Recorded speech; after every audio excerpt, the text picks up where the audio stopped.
دوایین زانیاری لەسەر دادگایکردنی بکوژانی نەقی محەممەد لەتیف بڵاو کرایەوە. فواد حسێن بۆ ئەنتۆنی بلینکن پێویستە بەغدا و واشنگتن بگەڕێنەوە بۆ دانوستان. سعودیا ڕایگەیان هیچ پەیوەندیەکی دیپلۆماسیمان لەگەڵ ئیسرائیل نابێت هەتا دام بە دەوڵەتی فەڵەستیندا نەنرێت. سلااوتان لەبێت لە تیوارەوە سێ هەواڵتان پێشکەشەکەم. پێش نیوەڕۆی دوێنێ سێشەمە لە هۆڵی دادگای تاوانەکانی سلێمانی دانیشتنیەکی دادگایکردنی سوێت تۆمەتبارەکەی کوشتنی نەقیب محەممەد لەتیف و بریندارکردنی سێ هاوڵاتی تر بەڕێوەچوو. بەڵام لەسەر داوای بریکاری تۆمەتباران بڕیاردانی کۆتایی لەسەر کەیسەکە بۆ ئەمڕۆ چوارشەممە حوتی شوباتی 2024 دواخرا. لەگەڵ جێبەجێکردنی داوای دواخستنەکە کەچی ئەمڕۆ جارێکی دیکە بڕیاری کۆتایی دواخرایەوە. لا دانیشتنەکەی دوێنێدا بریکاری سێ تۆمەتبارەکە بە هۆکاری ئامادەکردنی و تەوشایەت حاڵی زیاتر داوای دواخستنی دانیشتنەکەیان کردبوو. بۆیە بڕیاری کۆتایی دواخرا بۆ ئەمڕۆ چوارشەممە، بەڵام ئەمڕۆژ بەهۆی ئامادەنەبوونی چەند شایەت حاڵێکی تۆمەتبار بڕیاری کۆتایی دادگا لەسەر سزادانی تۆمەتبارانی کوشتنی شەید نەقی محەممەد لەتیف دووبارە دواخرایەوە.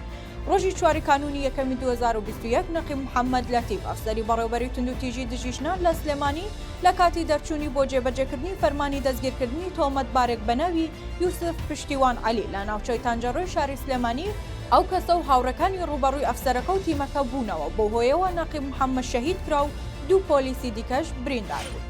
ئەمڕۆ چوارشەممە فواد حسێن وەزیری دەرەوەی عێراق لە پەیوەندیەکی تەلەفۆنیدا لەگەڵ ئەنتۆنی بلینکن وەزیری دەرەوەی ئەمریکا قسەی کرد. با گوێرەی ڕاگەیاندراوی وەزارەتی دەرەوەی عێراق لەم پەیوەندیە تەلەفۆنیەدا لەبارەی ئەو سزایانەوە گفتوگۆ کراوە کە وەزارەتی خەزانەی ئەمریکا بەسەر بانکە عێراقیەکانیدا سەپاندووە. هەروەها سەبارەت بە گرنگترین پێشات و پرسە ناوچەی و نێودەوڵەتیەکان و ئەو هێرشانەی کە ئەمریکا بۆ سەر ژمارەیەک پێگەی سەربازی و مەدەنی لە ناوچەی عەکاشات و قایم ئەنجامیدان گفتوگۆ کراوە.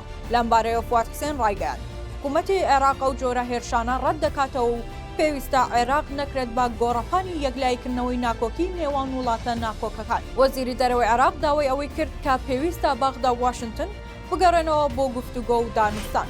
وەزارەتی دەرەوەی سعودیا ڕایگەیاند کە هەڵوێستی شانشینی سعودیە سەبارەت بە پرسی فەڵەستین و پێویستی بەدەستێنانی مافەڕەوەکانی گەلی فەڵەستین نەگۆڕە و وەک خۆی ماوەتەوە. داواش لا کۆمەڵگەی نێودەوڵەتی و بەتایبەتی ئەندامانی هەمیشەی ئەنجومەنی ئاسایش دەکات کە هێشتا دانیان بە دەوڵەتی فەڵەستیندا نەناوە.